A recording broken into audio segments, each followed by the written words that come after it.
Okay. And thank you for being here. First and foremost, well, I got to congratulate Coach Abel and women's soccer again for first of all his new daughter being born on Thursday and then going out and having a great victory on Friday. So hats off to him and that team and their efforts. And in terms of us, a lot accomplished in 8 practices, especially today with some of the situational stuff we did as well as the scrimmage stuff. Want to prefix it by saying if someone wasn't playing and was on the sideline or not on the field and maybe rehabbing or doing something inside, it's because they weren't available, because of whatever it may be, they weren't available. So that's, in terms of any other questions regarding those guys, that's what the answer is. But aside from that, as the guys that were there, hopefully you saw multiple personnel groupings, playing multiple guys, some different combinations on different parts of the field at linebacker, in the secondary, on the offensive line, in the defensive line. And all in all, it was the offense's day today now. I mean, it started off, see, with play number one. Play number one, it was boom, CJ hit a big one and got the offense rolling. The defense had its moments. I do carry the yellow hanky and I throw it when I need to put people in adverse situations and do some things. But for as competitive as it has been today, the offense certainly took control of most of the team periods. That being said, questions, please. Let's go to Matt Preem, 247 Sports. Yeah, Mario, you talked a little bit about before the scrimmage starting, seeing younger guys and see how they would handle the pressures and who could make plays. How did your freshmen, how did your underclassmen kind of perform, you feel like, in a game-like situation? Well, they made some play. More importantly, they didn't make many mental mistakes, at least not seeing it right there, just thinking, about what we just finished up with. I didn't see many mental mistakes. Guys lined up in the right spot, ran the right routes, caught the ball when it was thrown to them for the most part, made something happen with the ball after that fact. Some of the young offensive and defensive linemen, they stepped in. They seem to be on point most of the time. Got to be more physical at the point of attack on both sides of the ball. Play with better pad level. Young linebacker Keith Brown, a really good football player. So many guys played. Watching the tape will tell us a lot, but I know there's 1,500 people out there, but that's still different than it's been for a long, long time now. You walk out there and the scoreboard's blaring and there's crowd noise and there's people cheering. It was really awesome and really, really grateful and thankful to all the people that made it out today. See, for us, that's like a 20-degree spike. We practice in the morning where it's about 50. When it's 70 degrees out there, it feels like, we're out there in 100 degrees and wherever there is 100 degrees in this world. I don't know. It's been a while for me, but it was good to have people out there. I thought the guys performed well. Go to James Crepia, Oregonian.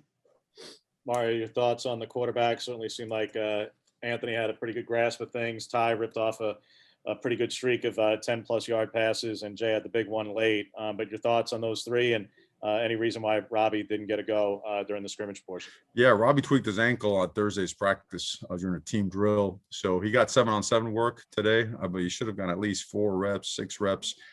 But it was more in a tweak.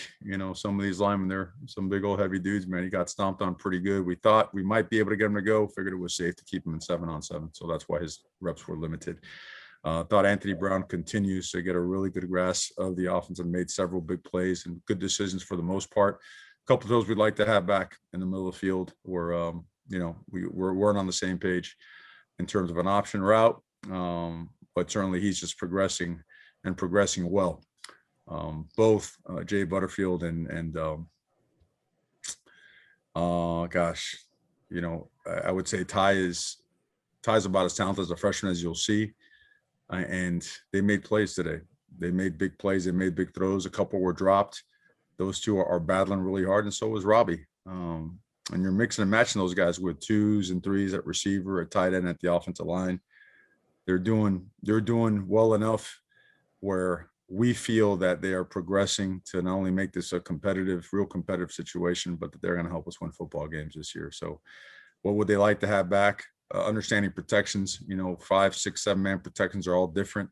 Knowing where their protection is, where they're not, knowing when they got to get rid of the ball, knowing when they got to keep it, tuck it and run. Those are things that'll come. But the ball, for the most part, was out on time. The decisions, for the most part, were correct in the run and the pass game. So a lot of work to do, but certainly a lot of progress. Ryan Thorburn, register guard. Mario, your two freshmen tight ends, Terrence and Moliki. I mean, they could be in high school right now, but they look like grown men. Once they get up to speed with the playbook, do you think they could have, a real impact this year? Without a doubt. And they knew that when they were being recruited. And I'm glad they're seeing it now. They are getting reps with just about every group, and they are really sharp. So you're looking at a couple freshmen that have grasped the playbook, that are out there performing.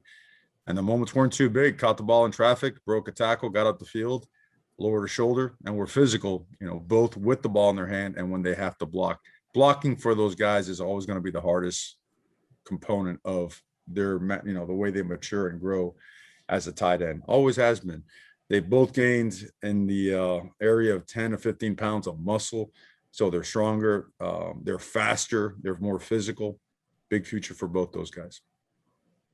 Go to Tyson Alger, the Athletic. I mean, a similar question just about like general size. I mean, it's striking watching your receivers group just in person and just seeing just some of the bodies you have there. I saw Dante lined up or standing next to Johnny Johnson, and I thought it was Jalen next to him, and just because of the size of that. What has just kind of being able to have that variety and depth of size been able to open up for you guys this spring so far? Well, the first thing, Johnny's still the most chiseled and ripped up dude now. Okay, we can't take that away from him. Ain't no one built like Johnny is. So number one, having those older guys has been just invaluable because of the way that they carry the culture and the way they teach and groom the younger guys. We've been putting this roster together. We've been building a team that is explosive, has a lot of size, a lot of length, playmaking ability, and their DNA has to match all those physical attributes. And it's starting to show now. You mentioned the receiver position. Yeah, it's different now. Not only are these big, long, athletic guys, these guys could run. These guys can run by people, but they could also put a foot in the ground and run an outcut as good as a smaller guy can. But at the same, we have all kinds of different shapes and sizes and skill sets at the receiver position. All those positions are interchangeable. Our formations allow us to put them in different spots and never allow a defense to track a certain guy at the same spot every time. So hats off to Coach McClendon. The guy, he does an exceptional job with those guys, and they certainly they follow suit, and they've had a really good spring. Let's go to Kyle Kensing, Lindy's. Yeah, Coach, kind of a general question here, but after not having a spring last year and the peculiarities of last season, has there been a sort of heightened sense of energy from what you can tell, as opposed to past springs? Well, I think this team realized that it can be really good, and this team really appreciates the truth. It appreciates the right type of confrontation where you don't pull any punches. When you have a good day, you highlight what was good, but also highlight the room for improvement. And when you don't have good areas of play, or if you haven't upheld the cultural standards or the effort standards, you could put it right between the eyes to them and they'll respond the right way. So I love that part of it. I love the fact that this spring does highlight the fact that, you lose a lot when you don't have a spring, and it's not just the practices. You lose sight of how important repetitions are and how important the off season is. Like today, look, the weather jumped up, whatever it was, we're back at 8 degrees out here, beautiful day. Well, we've been practicing in the morning when it's 20 degrees, cooler. All of a sudden you start going 10 and 12 play drives instead of 4 and 6 play racks. You start realizing how important conditioning is, and that carries over to the off season. So I'm giving an example of how important spring is, and just a little detail, a little component of how critical it is to experience spring football to carry into the offseason. Let's go to AJ Jacobson, Rivals. Hey, Coach, I'm not trying to get on your good side, but to me, I felt that the execution offensive line was one of the big improvements between last season, this season. Talk about what you saw today without the benefit of having seen film yet. I see a coach that is very demanding, that is very detail oriented, and I see a senior leadership. Well, I don't know what they are, AJ. I don't know if they're seniors, super seniors, quadruple juniors. I mean, whatever term you want to come up with them, I'm fine with. But you see a group of older players that have been here a while that they're just bought in, and they drive the process. And you have guys that are older and they're your best players and they drive the process. it's contagious, and the younger guys come along with it. So you've been to a lot of our practices over the years. You see how we start the day with the basic fundamentals under Coach Miraball's tutelage of 6-point explosion. Why? Because if you can't unlock your hips as an offensive lineman, you can't play. We continue to progress to 4-point and 2-point, because if you can't drive your heels in the ground and maintain a flat back, you ain't going to move anybody off the line of scrimmage.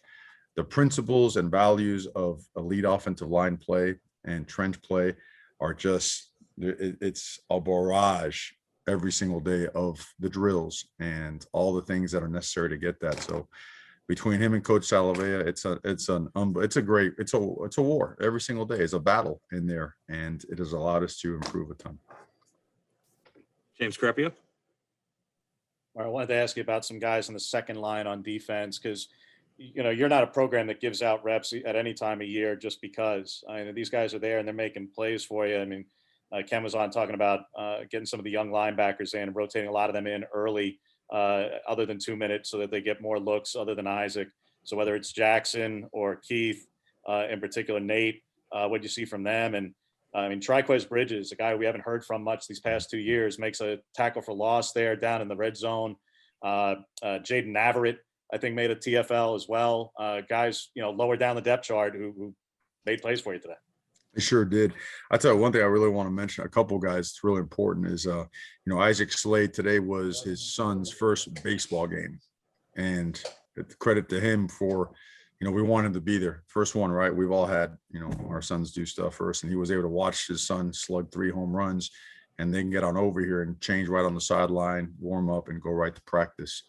Really appreciate that. That shows a lot of leadership, and at the same time, tremendous responsibility. I thought that was huge. I think the way Drew Mathis invests a lot of time, not only in himself, but helping these young guys. So when you see the guys that you mentioned, you saw Nate is an older guy, but he's getting more and more reps with those. Nate has made some plays here in games. Keith Brown, Jackson LeDuc, we haven't mentioned him, but Jackson has done an unbelievable job. Going to be a great football player, and he was thrown in there and has been thrown in there throughout the course of spring ball. Keith Brown, I mean, guy's explosive, downhill guy that's understanding now how to line up the formations, how to relate to certain receivers and drops and coverages. It was good to see Justin Flo out there today, getting some 7-on-7 work, running around in Indies, and where he's just about ready for some live ball here in a minute. So all in all, those guys deserve a ton of credit for how they're coming along, how they're pushing themselves. Triquez has just worked. He has just worked and worked and worked himself into being a really good football player. You saw it down there on the red zone, big tackle on the outside play where he came on up and got himself a TFL.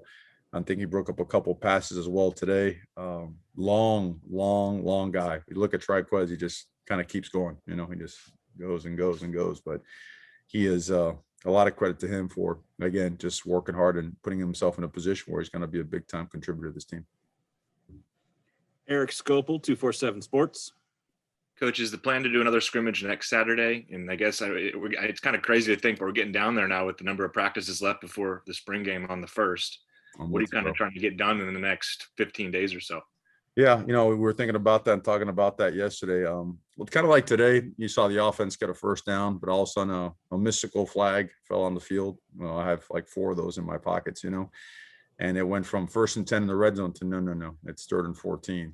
Come on back, because you got to start testing the will of your players. You got to start testing their resiliency. The playbook is phenomenal. We're going to be able to finish install probably on Tuesday, Thursday, and then reinstall for a couple more days the following week. But we need to continually challenge our guys and put them in adverse situations and see how they respond. We didn't get to do our backed up work today, but that's going to be part of it. We're going to keep working a lot of the, our personnel groups, but also making sure that whether it be ball security and turnovers, creating turnovers, some of the end of half situations, some of the formations, the unbalanced stuff that gave us problems during the year in the run game, that's going to be emphasized. But overtime situations, 11 seconds, 2 plays, to try to win the game, end of half, 2 minute, you name it, 4 minute, 2 minute, splitting the squads, going on opposite sides. All that is part of the regiment coming up this week. We've had almost 11 to 13 sessions of very critical down situation involving third downs, involving red zone football, short yardage, and goal line. So we just got to keep creating and putting our guys in, real life, real game situations and see how they respond.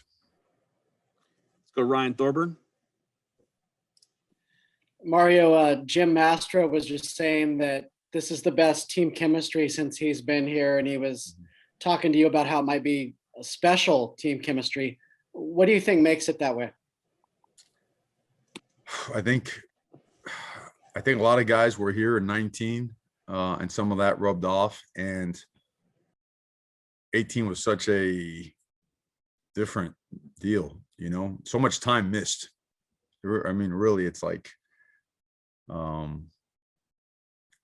it's all about the guys in the locker room, man, and these guys, they just get it. They're elevating their level of camaraderie, their level of brotherhood. They know what's real, and they know that they're surrounded by real people, that everybody's investing everything they have in it. And you could be very just direct with these guys. And when you have a team you could do that with, you can go a long way because you could keep learning and growing and pushing. So maybe those are some of the things. I don't know. I know they've had some great meals with these coaches. I know, Coach Muraball, I mean, at that house, man, they put out the best Cuban food in the community, in the city. Coach Mashro's always got the Italian food going. Coach Yates mixed bag. I think he's got one of those air fryers. I don't know, but there's just a lot of really good relationship building going on while keeping socially distant, of course. That's always key. But got to keep rolling. Matt Preem. 2-minute drill. How do you feel like anything stand out during those sessions with your first, second, and third units?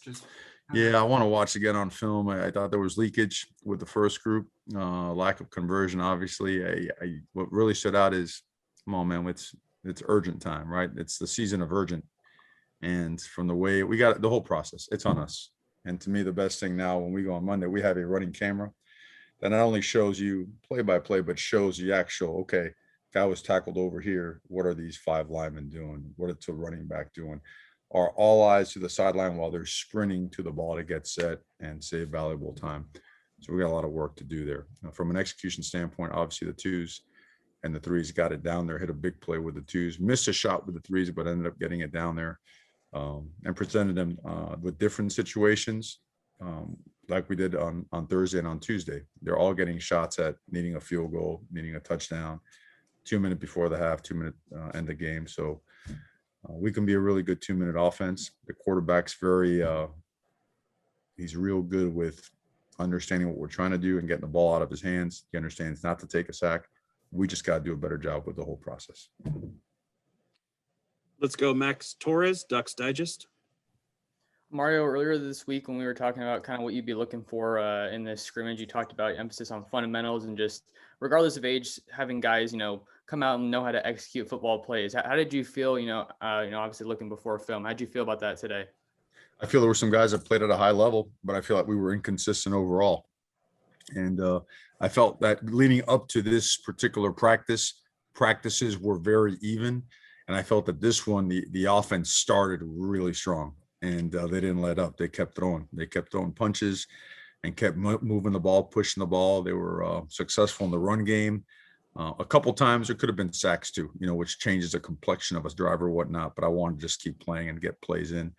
So, but and then the defense did have its moments, and got the offense in third down and made some really, some good plays. But I just thought there were too many inconsistencies, and I don't want to rationalize it by saying, okay, well, but we were putting someone else in there with the ones, or, so-and-so wasn't available and we start. No, that's the standard here is whoever's in plays at that level.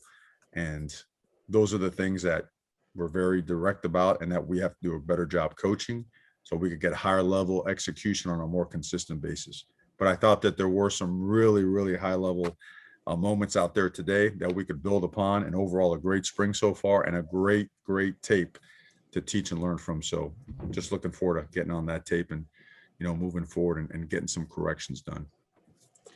Last question today, we'll go to James Crepia. I'll fall on this grenade. I respect that they're unavailable today, Mario. You had a couple of prominent offensive guys who weren't out there. Is the hope that they'll be able to return here before the end of spring and come back for you, or is that longer term, or can you say? All right, James, if they weren't out there on the field playing today, if they were on the sideline or not out there, they weren't available. So we expect everybody to be ready for the season, but I appreciate you jumping on the grenade.